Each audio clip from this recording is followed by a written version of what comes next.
2 years ago, my daughter kicked me out of the house, giving me only $10 for the road, and told me never to come back. After years of silence and lies, she suddenly called and asked to live in my new $900,000 house. But I knew it wasn't about family. It was about money. I decided to teach her a lesson once and for all. Before we continue, please subscribe to the channel and let us know where you're listening in the comments. The phone's shrill ring cut through the evening silence like a blade. I set down my crystal tumbler and stared at the glowing screen. Tatum. After 2 years of nothing, she was calling. Rain drummed against the floor-to-ceiling windows of my Bellevue home office, city lights blurring into watercolor streaks across Lake Washington. I'd been reviewing my property portfolios when the interruption came. The mahogany desk reflected the soft glow of my banker's lamp. Papers spread like battle plans across its polished surface. I let it ring twice more before answering. "Hello, Tatum." "Daddy." Her voice carried that same manipulative sweetness I remembered, dripping with artificial warmth. "I've missed you so much. I wanted to invite you to family dinner this Saturday." My fingers found the edge of an old family photo, tucked between investment documents. 3 smiling faces from another lifetime. I flipped it face down. "Family dinner?" The words tasted bitter. "How thoughtful. We could catch up, maybe start fresh?" Her voice cracked slightly, the practiced innocence wavering. "I know it's been complicated." "Complicated?" I leaned back in my leather chair, feet settling on the desk. 2 years ago you threw me out with $10. Quite the memory gap you have there." Silence stretched between us, broken only by the rain's steady percussion. I could hear her breathing change, shallow and quick. "I don't understand what wealth you're talking about, Daddy. I just thought—" "Of course you don't know." The lie was so transparent it was almost insulting. Everyone in our old circle knew about my success. Property records were public. My transformation from broken exile to millionaire hadn't exactly been subtle. "Tell me, what's the real reason for this sudden family reunion?" Her voice became smaller, more desperate. "Can't a daughter just want to see her father?" I picked up my tumbler, swirling the amber liquid, the weight of real crystal, the burn of aged whiskey, luxuries that would have been fantasies 2 years ago. "Saturday evening, I assume, at the old house?" "Yes, 6 o'clock. Mom's making that roast you used to love." "Your mother." I paused, letting the words hang. "Still playing house with Grady, I presume?" "They're married now," she said quietly. "Congratulations to the happy couple." My voice remained level, controlled, professional. "I'll be there." "Really?" The relief in her voice was pathetic. "Oh, Daddy, that's wonderful. We can—" I said I'll be there. This should be educational for all of us. I ended the call without waiting for her response. The satisfying click of disconnection echoed in the sudden quiet. The city lights blurred through the rain-streaked glass as memories I'd buried began clawing their way back to the surface. I rose from my chair, joints protesting slightly. The whiskey burned as I drained the glass, then walked through my house like a man surveying conquered territory. Each room showcased transformation, from the Italian marble foyer to the gourmet kitchen with its professional-grade appliances. But Tatum's call had cracked something open. Memory fragments spilled through like water through a broken dam. The living room triggered it first. Soft leather sectional, cashmere throws, view of manicured gardens. So different from that summer afternoon in 2023 when I'd walked into our cramped Tacoma house and found my life dismantled. Suitcases by the front door, Lorna on the couch next to a man I'd never seen before, tall, graying at the temples, wearing my spot like he owned it. "Grady's moving in," she'd announced without looking up from her phone. "You need to leave."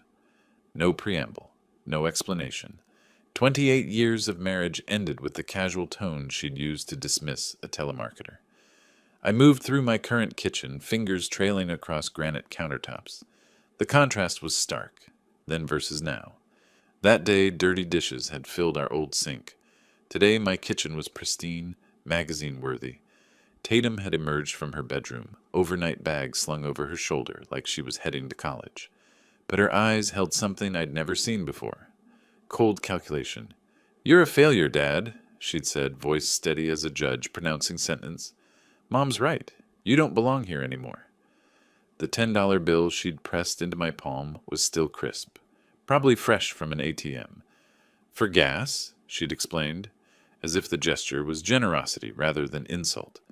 The memory followed me upstairs to my master bedroom. Silk curtains, king-sized bed with Egyptian cotton sheets, reading chair positioned perfectly to catch morning light from the lake. Everything chosen deliberately, expensively. The Motel 6 room had smelled of industrial disinfectant and broken dreams. Thin walls, thinner mattress, the constant hum of highway traffic just beyond cracked parking lot asphalt. I'd paid the weekly rate up front. Cheaper that way, the desk clerk had explained, counting my crumpled bills twice. Instant noodles for dinner, instant coffee for breakfast. The kind of existence I'd thought was permanently behind me after decades of steady work, careful saving, building what I'd believed was an unshakable foundation. On my nightstand sat a silver-framed photograph, the last family portrait before everything crumbled. Tatum at 26, still playing the devoted daughter role. Lorna with her perfect smile, already planning my disposal. And me, oblivious as a lamb approaching slaughter. Those first weeks had been the hardest. Construction cleanup jobs, restaurant dishwashing, anything that paid cash and didn't require references. My hands had grown rough again, shoulders aching from labor I hadn't done since my 20s.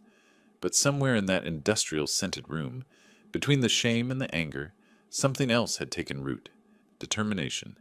The kind that grows best in darkness. I touched the photograph's cool surface. The family in the silver frame smiled back at me. Strangers from another life.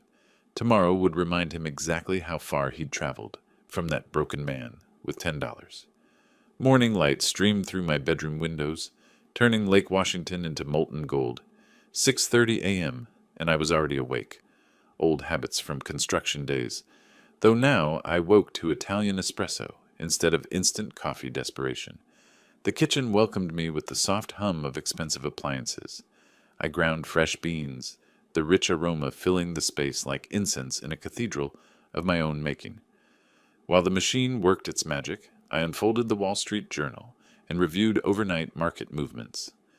Strange how routine could mask revolution. 2 years ago, I'd been scanning classified ads for day labor. Now I was calculating dividend yields on a 7-figure portfolio. August 2023. $15,000 from the divorce settlement. My share of what Lorna had deemed worthless assets. The condemned house in Beacon Hill had looked like urban decay made manifest. Broken windows, sagging porch, foundation issues that scared off every other buyer. But I'd seen potential where others saw problems. My office files held the proof of that first gamble. The purchase contract, framed now like a diploma, showed the sale price, $42,000. 4 months of 16-hour renovation days, learning plumbing and electrical work through YouTube videos and library books. December closing, $107,000, $65,000 profit, my first real victory. The portfolio folder held the rest of the story. Property after property, each purchase more ambitious than the last. Winter 2023 became spring 2024, became summer success. Every profit reinvested, every lesson learned and applied. The turning point had come in October. A foreclosure in Queen Anne, owner defaulted on renovation loans, bank desperate to unload. I'd walked through the half-finished shell and seen what others missed. Premium location, solid bones. Work already started. $200,000 purchase price. 6 months of careful restoration. $420,000 sale price. That profit had changed everything. I sipped my espresso, rich and complex. Nothing like the bitter gas station coffee that had sustained me through those early months. The bank statement in my desk drawer showed the current total. $10.4 million. Net worth that would make Lorna choke on her morning smoothie. My phone showed missed calls from yesterday evening, real estate agents with new opportunities, contractors bidding on projects, investors wanting partnerships, the kind of problems successful people faced. Every nail I'd driven, every tile I'd laid, every sleepless night spent planning the next move, all of it had led here, to this kitchen, this view, this moment of quiet triumph before the storm. The photo collage on my refrigerator told the visual story. Before and after shots of each property, newspaper clippings about neighborhood revitalization, award letters from the Seattle Real Estate Board. evidence of resurrection. Saturday's dinner invitation wasn't random. Tatum was drowning, probably Lorna too, and they needed a life preserver. The $10 gift giver was ready to discuss terms. I finished my coffee and moved to the office, settling into my chair with the satisfaction of a general surveying a battlefield. Property listings waited on my computer screen, investment opportunities that would have been impossible dreams just months ago. The morning stretched ahead, full of possibilities. For the first time in years, I controlled every single one. Then my phone rang again. 40 hours passed before the second call came. I'd spent Thursday morning reviewing acquisition contracts, fresh coffee steaming beside financial projections that would have seemed impossible 3 years ago. The March rain drummed steadily against my office windows, creating the perfect soundtrack for business. My phone buzzed. Lorna's name appeared on the screen like a ghost from another lifetime. I removed my reading glasses deliberately, set them beside the contract I'd been reviewing, let it ring 3 times before answering. "Hello, Lorna." "Harlan?" Her voice carried that same syrupy sweetness she'd perfected during our marriage. "I hope I'm not interrupting anything important. You never worried about that before?" I leaned back in my leather chair, pen poised over a notepad. "What do you need?" "It's about Tatum." The rehearsed tremor in her voice was almost artistic. "She's facing an unexpected financial crisis, and I thought, well, as her father—" Background noise filtered through the connection, papers rustling, whispered urgency I couldn't quite make out. "What kind of crisis?" I kept my voice neutral, professional, the same tone I'd use with a contractor trying to inflate estimates. "Poor business decisions. The creditors are threatening legal action." Her breathing quickened slightly. "I wouldn't ask if it wasn't an emergency. She could lose everything." "Tell him about the legal troubles," came clearly through the phone. Tatum's voice sharp with anxiety. Lorna's pause lasted exactly 3 seconds. "I mean, the situation is quite serious." "How serious?" I wrote performance on my notepad, circled it twice. Just 50,000 would solve the immediate crisis. The number tumbled out too quickly, too practiced. "I know it's a lot, but—" "Ask for more, Mom." Tatum's coaching carried perfectly through whatever cheap speakerphone they were using. The silence that followed could have cut glass. "I see." I set down my pen, amazed at how transparent desperation made people. "And what makes you think I have that kind of money lying around?" "Well, I heard—" Lorna's voice cracked like thin ice. "People talk, about your success." "People talk about many things." I swiveled my chair toward the window, watching rain streak down glass that probably cost more than their monthly rent. Not all of it accurate. "Harlan, please. She's your daughter." My daughter threw me out with $10 and called me a failure. The words came out calm, measured, factual. Now she needs 50,000 from a failure? That was different. She was upset. She was honest. I picked up my coffee cup, savored the rich warmth. Brutally, refreshingly honest. "But you're her father. Family means not 1 cent. The finality in my voice surprised even me. "Ever. You can't be serious." I ended the call mid-sentence and set the phone aside. The rain continued its steady percussion against my windows, washing the city clean while leaving the important things untouched. Exactly what I'd expected. Exactly what I'd hoped. I sat back in my chair for exactly 30 seconds, then reached for my personal cell phone. Time for a little test of my own. Friday morning brought crisp sunlight through my office windows, transforming Lake Washington into hammered silver. I'd spent the previous evening planning my approach, and now sat with fresh coffee, phone recording app ready, prepared to confirm what I already suspected. The call to Tatum would settle everything. I practiced my defeated tone twice, then dialed her number. She answered on the second ring, voice bright with expectation. "Dad, I was hoping you'd call." "Tatum, sweetheart." I injected just enough tremor to sound authentic. "I have terrible news about my investments." "What kind of news?" Her eagerness dimmed noticeably. "The market took a terrible turn yesterday. I've lost almost everything." The lie came easier than expected. Property values collapsed. Leveraged positions called in. It's a disaster. Silence stretched between us like a chasm opening. "How much is everything?" she asked carefully. "I'm meeting with bankruptcy lawyers next week." I paused for effect, staring at my actual bank statement showing 8 figures. The foreclosure notices start arriving Monday. Foreclosure notices? Her voice had gone flat, calculating. But you said you were doing well. I thought I was. Turns out I was over-leveraged, too confident. I allowed genuine sadness to creep in, not for lost money, but for what I was about to discover. I'm so sorry this affects our Saturday plans.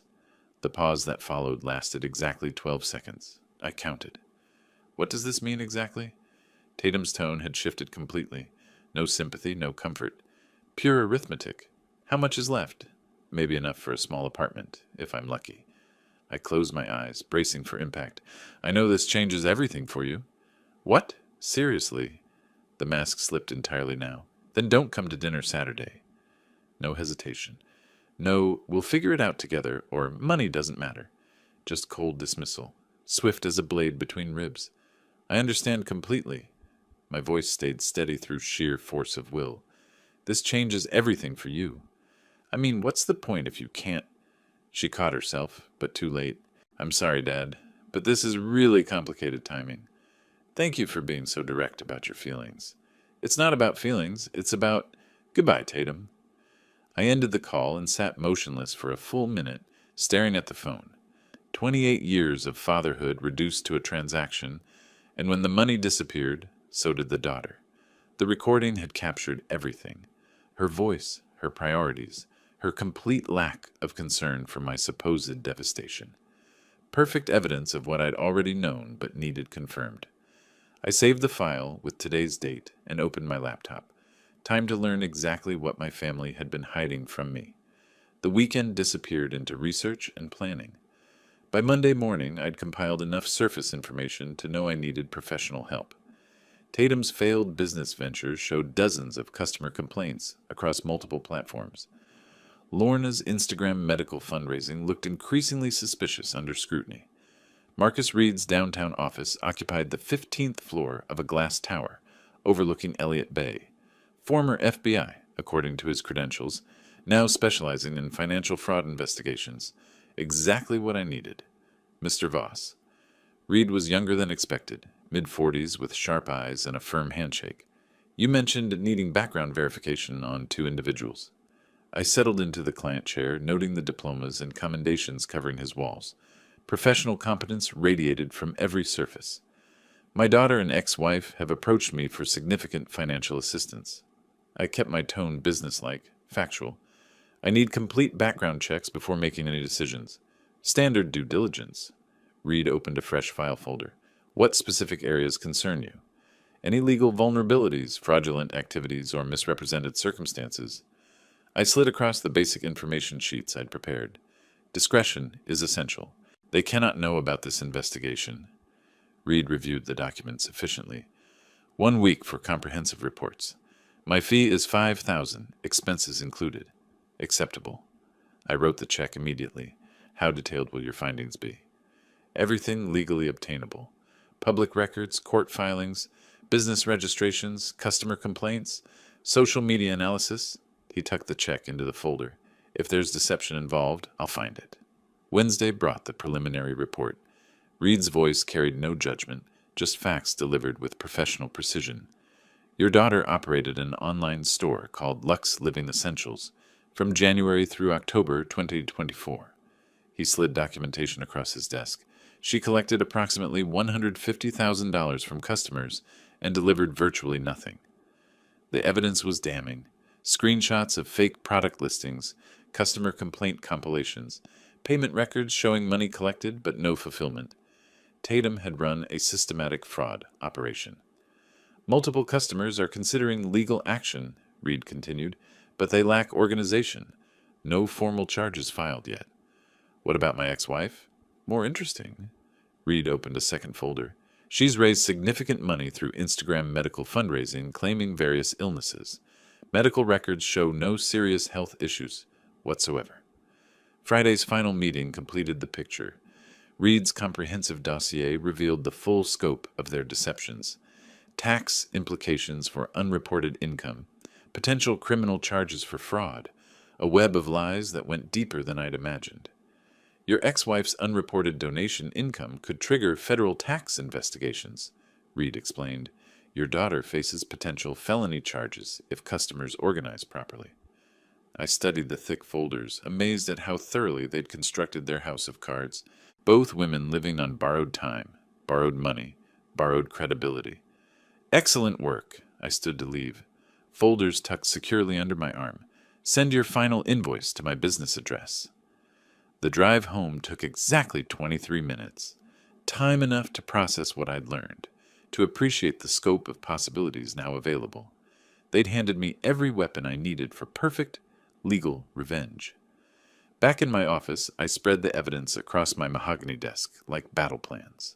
Customer contact information, documentation of fraud, proof of tax evasion, everything necessary to orchestrate their complete downfall. He closed the thick folder and reached for his phone. Time to start making some very interesting phone calls to very frustrated people. Thursday evening brought the satisfying weight of complete information. Marcus Reed's files covered my mahogany desk like battle plans. Customer complaint lists, medical records, fraud documentation. 2 years of systematic deception laid bare in black and white. I arranged the evidence in neat stacks, savoring the irony. They'd built their house of cards so carefully, never imagining someone might document every lie, every theft, every manipulated tear shed for fake sympathy. Time for the performance of a lifetime. Tatum answered on the first ring, voice tight with barely contained anxiety. Dad? Tatum, sweetheart. I injected just enough excitement to sound authentic. You won't believe what happened. That emergency deal I mentioned came through. Wait, what emergency deal? I thought you lost everything? Market volatility, you know. One day you're down, the next you're up. I flipped through her fraud files while speaking, studying photographs of products that never existed. I not only recovered everything, but made an additional $3 million in the process. The silence that followed lasted exactly 8 seconds. I could practically hear the gears shifting in her head. Oh my goodness! Her voice transformed completely, desperation replaced by calculated sweetness. That's incredible. I'm so happy for you. I suppose that Saturday dinner invitation is back on the table? About Saturday, she paused, gathering her courage. I was hoping we could still have that family dinner. I've missed you so much, and I think it would be wonderful for us to reconnect as a family. The same voice that had coldly dismissed me 24 hours earlier now dripped with artificial warmth. Textbook manipulation, exactly as predicted.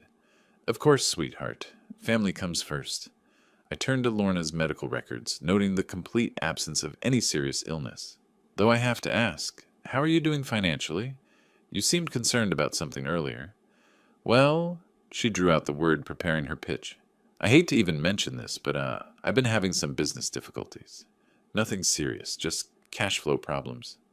What kind of problems? Customer complaints, mostly.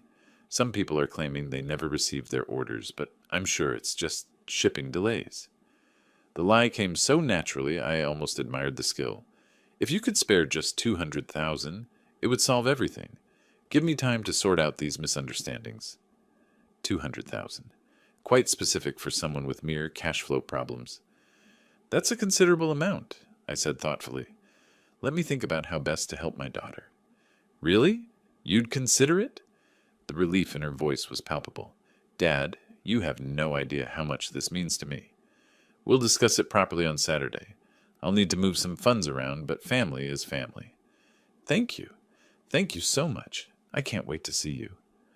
I ended the call and leaned back in my chair, studying the evidence spread before me. 150,000 stolen from customers.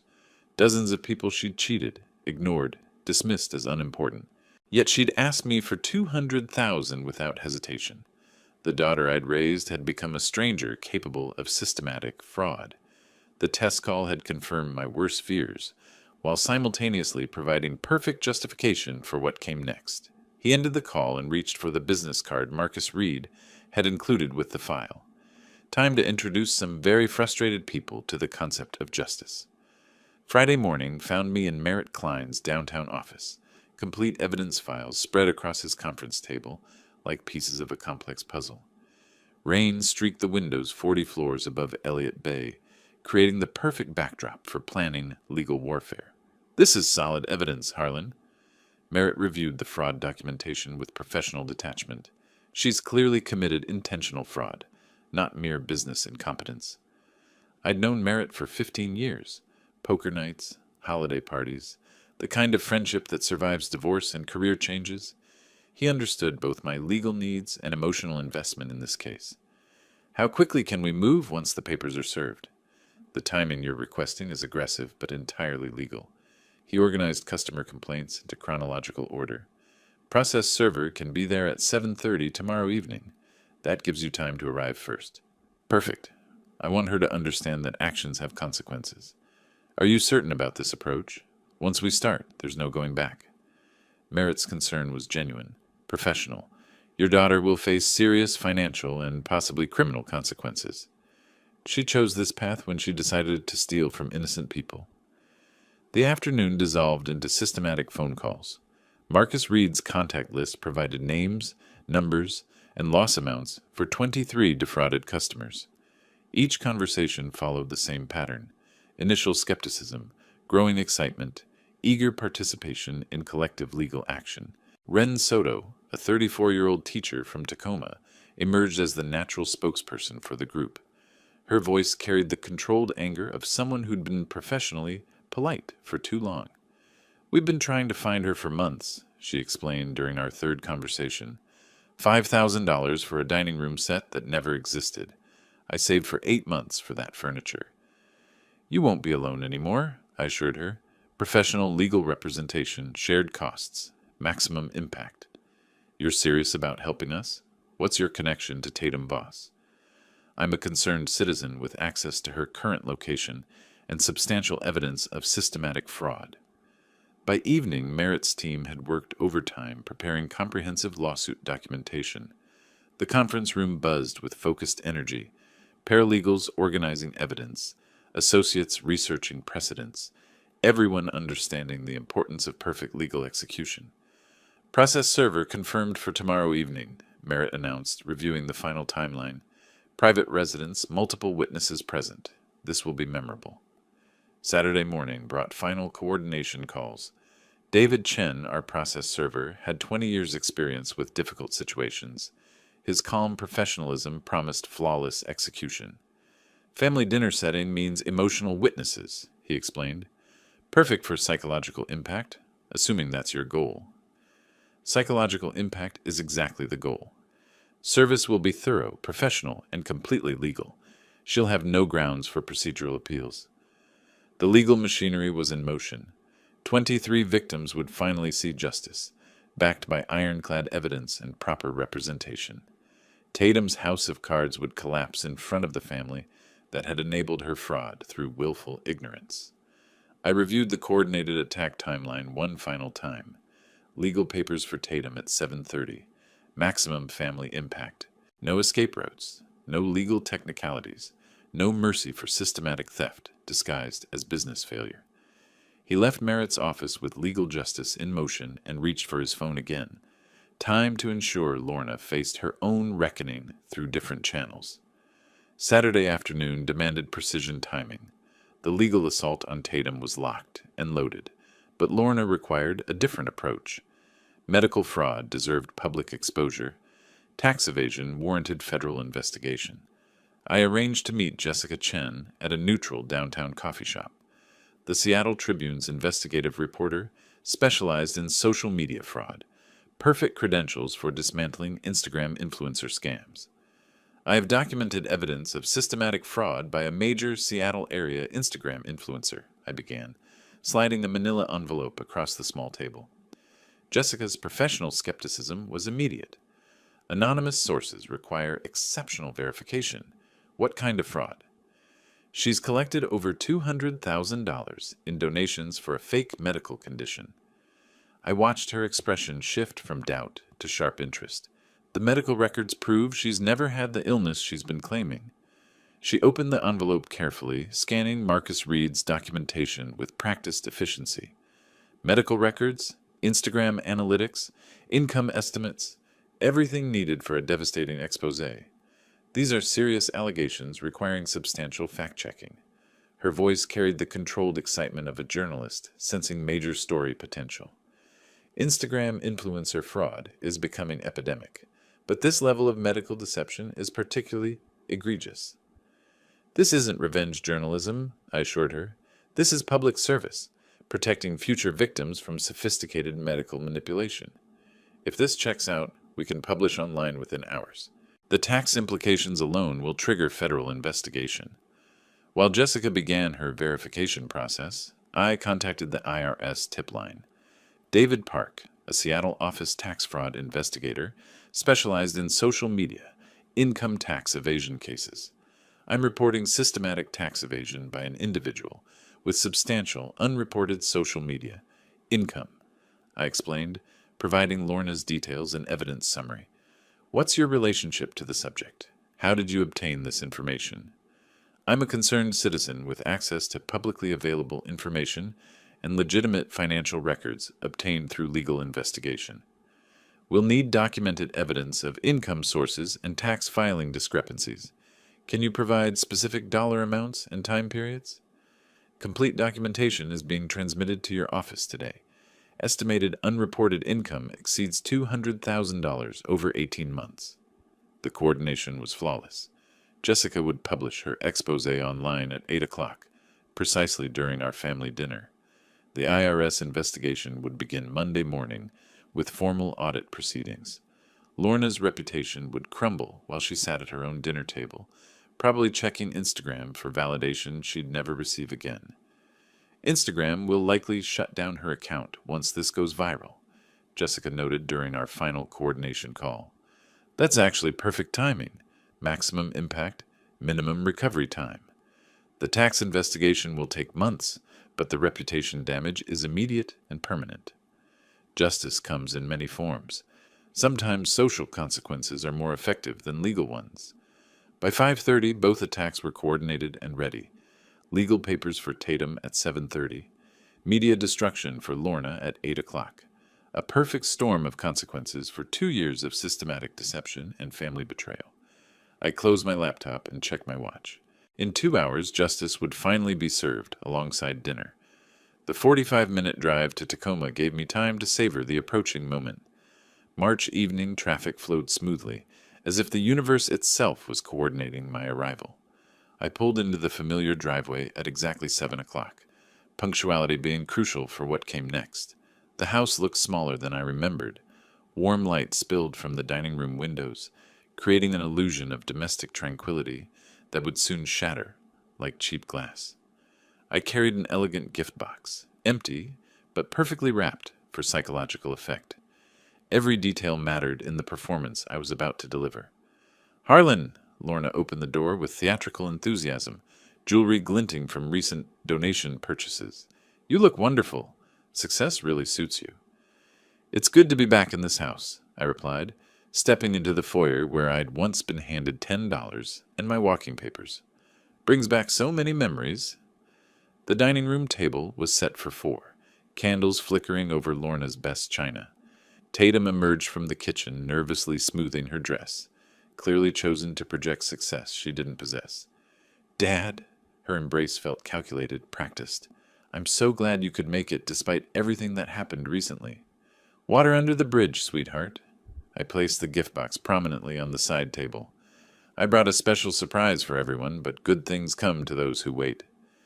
Grady nodded from his position near the television, uncomfortable in formal attire but trying to play supportive husband. His discomfort was palpable. The man clearly sensed undercurrents he couldn't identify. Dinner conversation flowed with forced pleasantries. Lorna played gracious hostess, while Tatum built confidence for her financial pitch. I checked my watch discreetly. 7:25. 5 minutes until the first surprise arrived. "We were thinking," Tatum began, right on schedule, "since you've been so successful with investments, maybe we could discuss a family partnership." "Family is everything," Lorna added, reaching across to squeeze my hand. "We should always be there for each other." "Absolutely," I agreed, watching the second hand sweep toward 7:30. "Success suits you too, Tatum. You look like someone who's really figured things out." The irony was delicious. Here she sat, discussing investment opportunities while hiding from defrauded customers, planning to request money from the father she'd discarded like garbage. It's not really a loan, Tatum continued, warming to her rehearsed pitch. More like a partnership between father and daughter. 200,000 would solve some immediate cash flow issues and position us for amazing returns. 200,000, I repeated thoughtfully. That's quite specific. The doorbell rang at precisely 7:30. Tatum froze mid-sentence, confusion flickering across her features. Were we expecting someone? How unexpected, I said, barely containing my satisfaction. What remarkable timing. She rose reluctantly, clearly annoyed by the interruption to her carefully planned presentation. Through the dining room doorway, I watched her open the front door to a professional-looking man in a business suit. Tatum Voss, I have legal documents for you from the King County Superior Court. The color drained from her face instantly. What? There must be some mistake. You're being served with a class action lawsuit regarding fraudulent business practices and customer deception. Please sign here acknowledging receipt. This is ridiculous, Lorna called from the dining room. We're having a family dinner here. But I could see Tatum's hands shaking as she fumbled with the legal papers, reality crashing through her carefully constructed facade like a wrecking ball through tissue paper. Ma'am, this is regarding the Lux Living Essentials online store and multiple counts of intentional fraud. The process server's professional calm contrasted sharply with the chaos now erupting in what had been a peaceful family gathering. Tatum stumbled back toward the dining room, papers rustling in her trembling fingers. Lorna was already reaching for her phone, confident she could solve anything with the right connections. She had no idea her own reckoning was loading on her screen.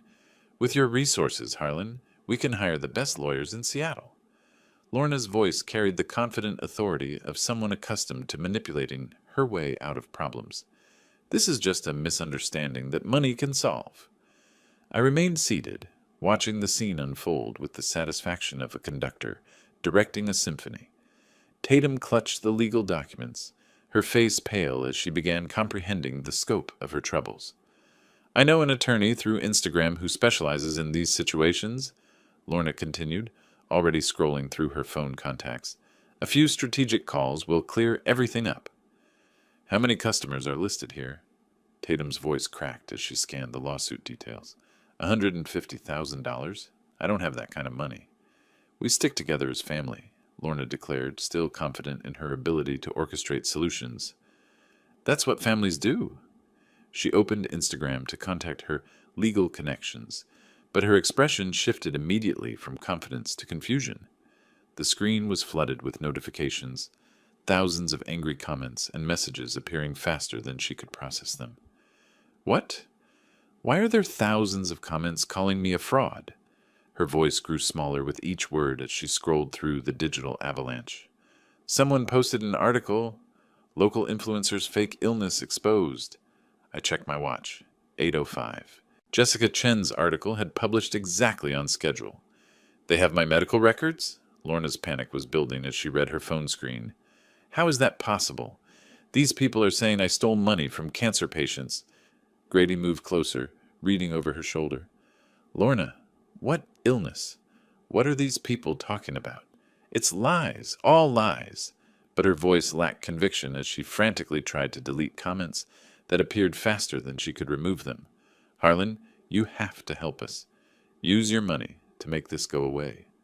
Make it go away? I finally spoke, my voice calm as a lake surface. Justice doesn't disappear because you're uncomfortable with it.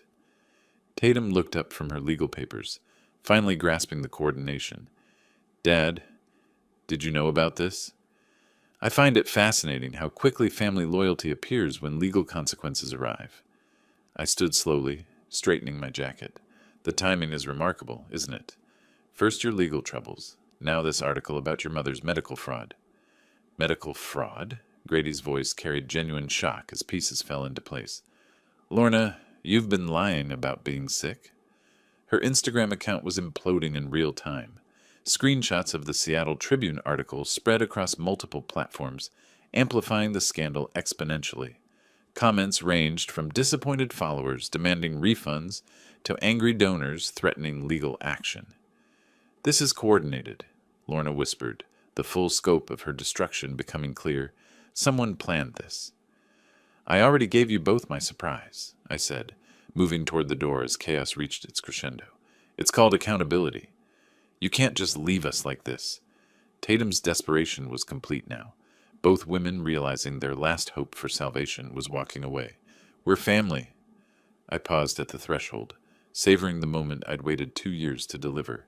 2 years ago, you threw me out with $10 and called me worthless.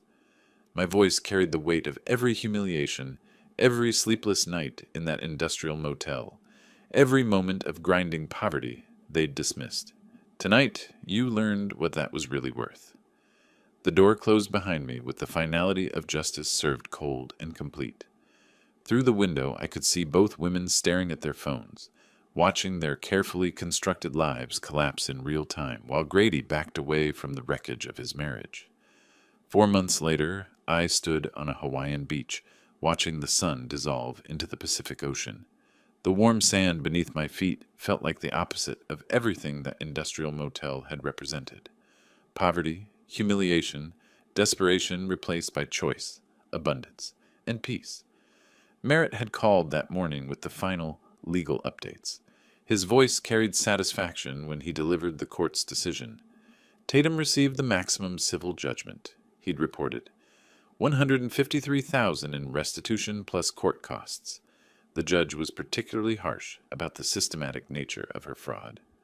And the criminal charges? Felony fraud conviction, 3 years probation, community service, and permanent criminal record. Any future employer will see those charges. The legal machinery had ground forward with inexorable precision.